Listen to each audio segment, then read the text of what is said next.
자, 이번 시간에 납세자의 권리와 관련되어진 부분을 볼 건데, 이 부분은 관세법 중에서도 좀 쉽습니다. 쉽고 출제가 많이 되지는 않습니다.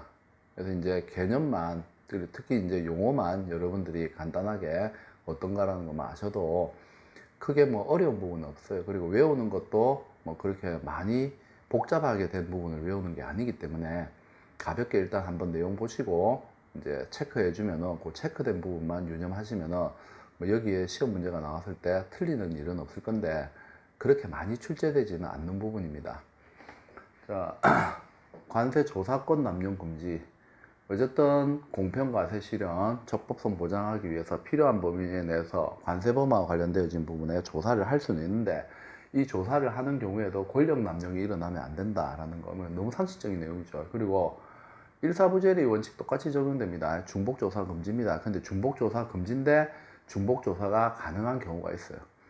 한번 조사를 했지만 그 뒤에 그 관세 포탈하고 관련되어지는 명백한 증거가 다시 나오게 되면 당연히 이 경우에는 범죄 사실에 대해서 소명을 해야 됩니다.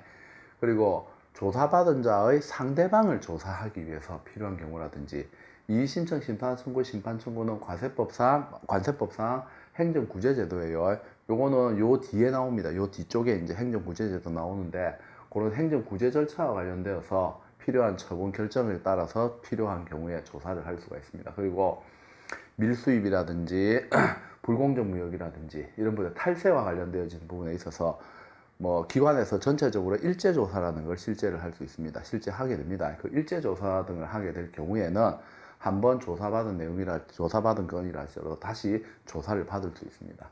그래서 요거에 시험 문제 좀 나오죠. 시험 문제. 원래는 이제 중복조사가 안 되는데 중복조사가 가능한 경우에서 묻는 경우에서 요게 이제 시험 문제 나오니까 요걸 여러분들이 잘 보시고 그 납세자 권리 현장이라는 게 있어요. 이게 납세자 권리 현장은 뭐냐면 여러분들이 드라마나 영화 같은 거 보시게 되면은 경찰이나 검사가 어떤 범인을 체포할 때 뭐 변호사를 선임할 수 있고 뭐 어쩌고저쩌고 뭐 얘기하는 거 있잖아요. 그것처럼 우리 관세범에 대해서는 납세자 권리 현장이라는 것을 내어주게 됩니다.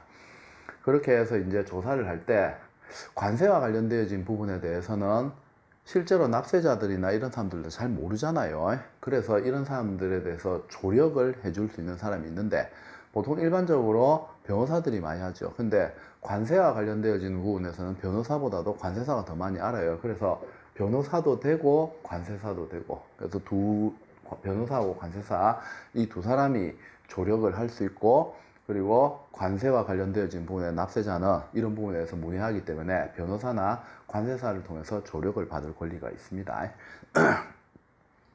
자, 납세자 성실성 추정은 앞에서도 얘기했죠. 항상 납세자는 성실하다. 그 전제하에서 관세와 관련되어진 여러 가지 행정행위를 실시를 해야 됩니다.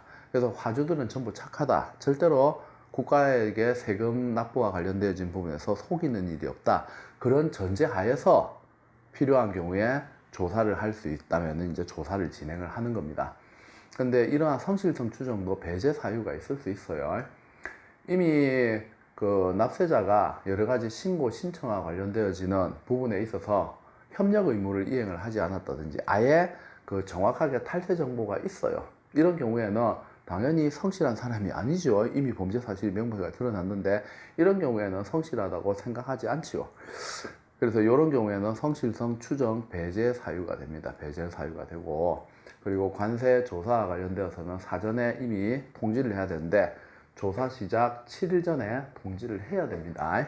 그리고 부득이한 사유로 조사를 받을 수 없는 경우에는 연기를 할 수가 있죠. 이거는 일반적인 우리 사법권에 있는 거하고 내용이 똑같습니다.